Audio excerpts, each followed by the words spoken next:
Good afternoon. In this presentation, I'm going to talk about differentiation and literacy as the importance of being intentional when grouping and planning instruction for students. We will have one learning target for today. At the end of this presentation, you'll be able to identify the 3 steps in the differentiation process. First, please take 30 seconds and jot down what comes to mind when you hear the word differentiation. This can be a word, a phrase, or even a picture.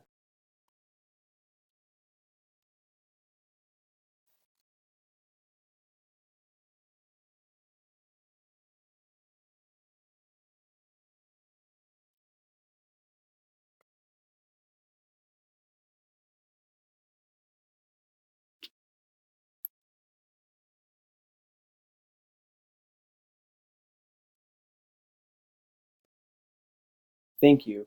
If we were all together in the classroom, I'd give you time to turn and talk to a partner about what your thoughts were in regards to when you hear the word differentiation. But for now, we'll set this aside and we'll revisit it at the end of this presentation. John F. Kennedy once said, "Efforts and courage are not enough without purpose and direction." Differentiation provides the purpose and direction in reading instruction. So we'll begin by looking at differentiation as a process. Differentiation is not just grouping students based on their abilities. If we did this, many students would end up in a reading group being taught generalized skills without a focus on what skills they're truly lacking. Maybe you've experienced a classroom with a high, medium, and low reading group working on generalized skills just based on their reading level. Differentiation is using data to make intentional instructional decisions based on a student's level of skill and need. You can think of differentiation and literacy occurring in an ongoing process as displayed on the screen. The 3 steps in the process are pre-assessment, identifying a student's strong and weak or missing skills, instructional grouping students based on weak or missing skills, and finally post-assessment, monitoring student growth with both formative and summative assessments. As the reading instructor, equal attention needs to be given to each of the 3 steps. Pre-assessments occur at the start of the school year. Universal screeners such as DIBELS or EasyCVM are administered 3 times a year, providing a beginning, middle, and ending data point. Other individualized assessments include phonics screeners, sight word list assessments, running records, or developmental reading assessments. All of these can be readministered more frequently than universal screeners to gauge student growth and progress. Each of these measures provide a different type of data. Phonics screeners focus on letter names and sounds, including vowel combinations, blends, and digraphs. Sight words are words that generally cannot be sounded out phonetically and go in stages starting in groups of 100 and cover word reading and vocabulary. Running records and DRAs address actual reading fluency and reading comprehension. By using multiple data points, you can identify the skills a student has in place and the skills they are lacking, which are needed to be taught.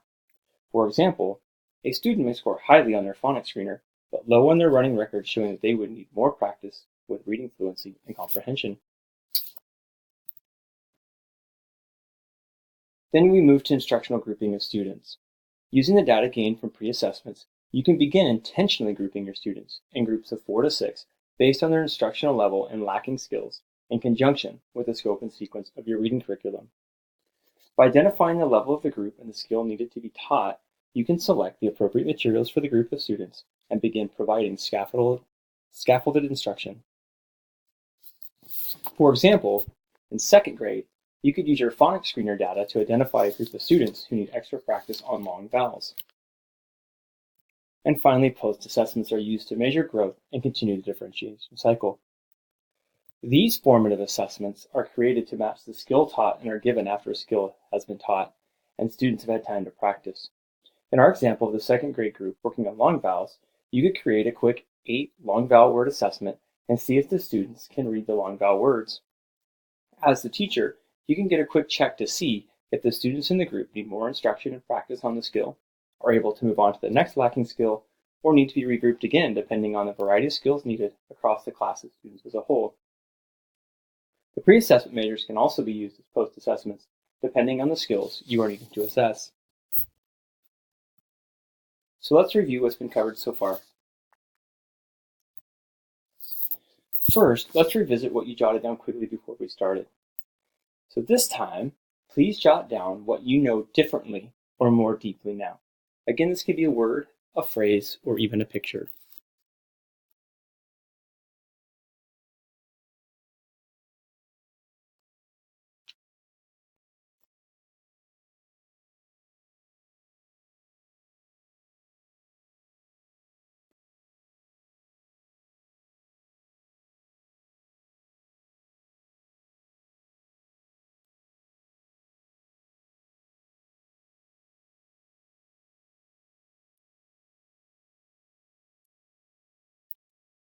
Now take a few seconds and compare what you wrote at the beginning to what you've written down now.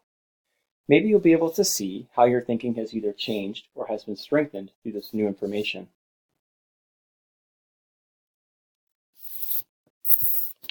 We had one learning target in this presentation. I can identify the 3 steps in the differentiation process. Differentiation is not just grouping students based on ability, but rather an ongoing process with 3 steps: pre-assessments, instructional grouping, and post-assessments. Each of these steps needs equal attention, allowing for intentional skill-based instruction for each group of students. Once your groups have been created and the skills to be taught have been identified, you can move to the structure of the small group reading lesson and select the appropriate materials for teaching the needed skills with scaffolded instruction. If you have any questions, please contact me by email. Thank you.